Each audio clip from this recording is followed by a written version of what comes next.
الو سلام. خوب هستی؟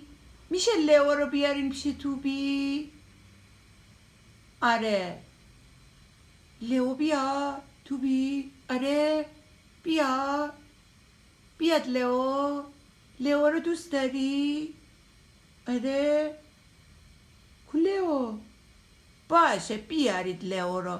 توبی منتظرشه. آهان لئو نمیتونه بیاد، رفته پارک میخواد بره بازی کنه. توبی خوابش میاد، پس من میام. من الان میام. خدافز. توبی من برم پیش لئو. آره برم. تو هم میخوای بیای؟ آره